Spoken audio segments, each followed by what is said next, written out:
Hi, I've missed making YouTube videos and I have a week left of my graduate school class. So I'm pumping this out really quick to get that itch before I drown once again in my summer semester. So welcome to me discussing what the heck a build book is. I had a whole script for this video and I have decided to completely ignore it because I just want to yap. So let's talk.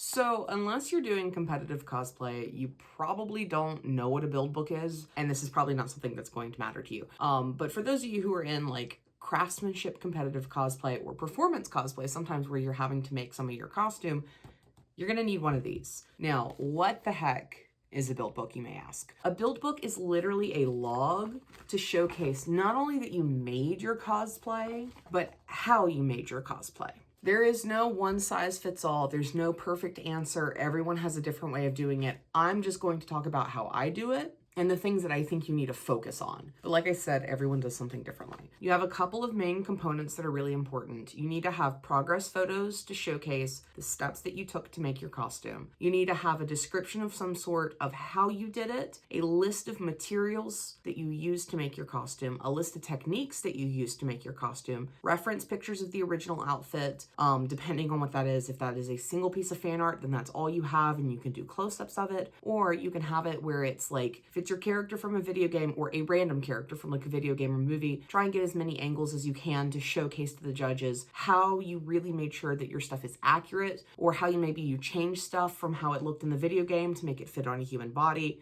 stuff like that. And then one thing that a lot of people haven't really talked about doing, and it's something that I started doing recently, and I've talked to some other competitors about doing recently, is having final photos of your costume and detail shots in your build book. If that's not possible, that's fine, but even if it's just literally like a phone selfie to just show top to bottom, front, back, side, try that. So I'm going to show you how I personally assemble my build book, and this is my Ranger Fern build book. I personally always put my reference image on the front, and then if I have more reference images, I would have a second page that would have the additional ones all on that.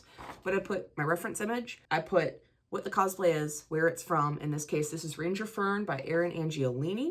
And then I put Yub Yub Commander, because that's my name, at the very bottom, so that the judges, if they're going through the build books between judging or after judging, they can flip through it and immediately know fun girl cosplay name.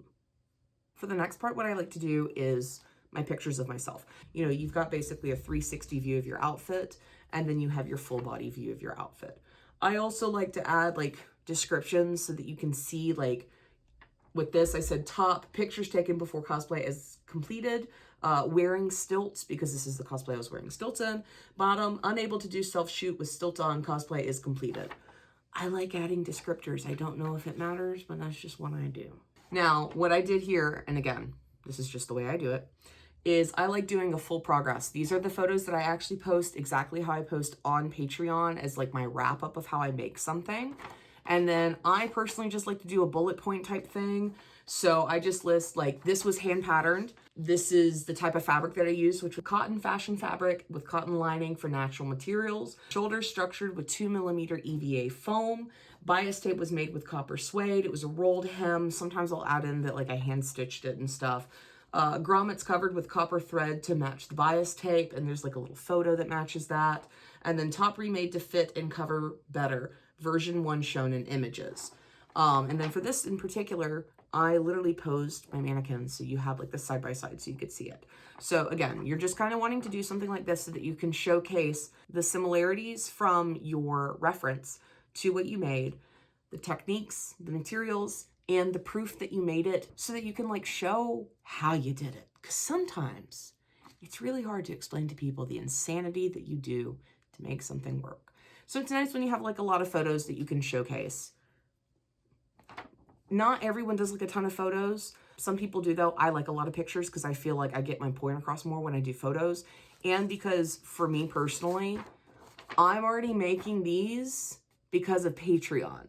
So it's like, I already have all of this created in order of how I made it. And I already have the list of all of this stuff.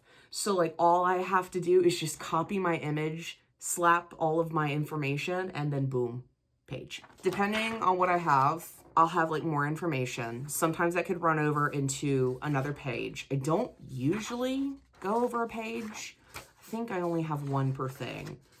Yeah, like even with the Digistilts, I kept it on here, which I know on the camera, it looks really hard to read and stuff, but like I've got all my images, I've got all my instructions on how I made it. I have all my build books available on my Patreon. I think most of them are free to view. I'll double check, but I'll make like a little folder on there so like all my build books are available so that anyone who wants to look through these has that. But basically, the main things you want to take away is that there is not a maximum or minimum length to a build book. Just don't make it 400 pages long. You got to picture your judges are going through potentially 20 to 200 contestants. They may only have a day to do that.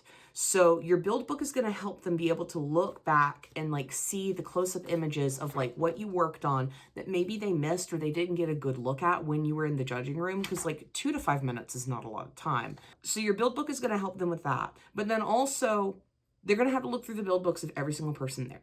So that is the one downside. So you want to take into consideration the judge's time. So you don't want to make it like too wordy, but you don't want to make it too blank. Like there's a good medium. And honestly, the only way to learn how to make it like perfectly in that medium is just see what works for you and see what works for like the conventions that you go to and the judges that you deal with. Don't stress about it. If all you have are a couple of pictures and just an explanation of how you made it, then do that. One thing that I started adding into my build books that I got from Alex Burns, who is competitive cosplayer and judge and professional makeup artist in the Atlanta area, is the swatch page. He did this when he competed at ACC years ago, and I thought it was the most genius idea. So I've been doing it ever since. But essentially what you have for a swatch page, you can either do it as like an actual page like this. I just super glue pieces of fabric and material onto this. Or I've seen some people use the clear card sleeves where you can slip your stuff down in it if you're doing your stuff in a folder instead of loose pages like I do. But essentially what your swatches do is it lets the judges physically touch the materials that you used. What I did for Ranger Fern is I had all of my swatches and then I wrote down what material it was and what parts of the costume I used it for. And for some of them, I wrote an explanation as to why. Ranger Fern, I was very particular about the fabrics that I chose because I wanted to go for stuff that felt rough, that felt natural. I went with a lot of cottons and linens and upholstery fabric because I wanted stuff to feel like woodsy. I wanted stuff to feel like stuff that a ranger would use. I didn't want a lot of polyester. I didn't want a lot of like shiny, plasticky looking stuff. I wanted really natural fibers as much as possible, or stuff that at least looked that way. So that was my argument for all of my fabrics on my swatch page, was like, this is why I chose this. This is why I have this material. This is why I'm doing this. And that's a lot of what you're doing with your build book, is that the stuff that you don't have the chance to say in the judging room as to why you're arguing that you've changed a detail, you've added something, you've changed like a specific thing, or you're using a specific material type, or you've done a certain thing with your cosplay. Usually, you know the character better than the judges, because you've spent months and years either studying this character because it's someone you loved or just staring at it because of the costume, which means that like you're intimately familiar with maybe the world that the character is in, or the like character's characterization, their story, their plot, everything. So that will change sometimes why you do certain things. And it's important to really hone in on that when you're doing like your judging time and your build book. You want to make it so it's like, yes, there is a specific reason that I did this thing. This is why. So I know this was like chaos, as usual. When is it not? But I hope this makes sense. I hope build books don't seem as scary. I see a lot of people who are like really concerned about these. They're honestly not that bad. You just kind of got to do it. My first couple of build books were really rough, but you just do the thing and then you have the thing and then you get better next time if it didn't work right. You know, your build book is not going to make or break your cosplay, but a build book could make you do better or give the judges more to judge you on or to give you feedback on, because they have all of this information you didn't have a chance to get to in the judging room. And so like, this is why a build book is so critical when it comes to competitive cosplay or just craftsmanship in general, if you're interested, because it's a log to show how you made something. And like, that's essentially it. As always, if you have any questions, let me know down below in the comments. I'm always here to chat about this kind of stuff. I will be making sure that all of my build books that I currently have made will be available on Patreon for you to look at. I'll link them down below. I'm gonna make like a folder or playlist, whatever they're called on there, that'll be for people to like peruse. So if you want to see my build books that I've made, some of them are really rough because they're older, and then some of them are like a lot nicer because they're newer. I'll have it up. I hope you all have a great day, and I will see you all next time.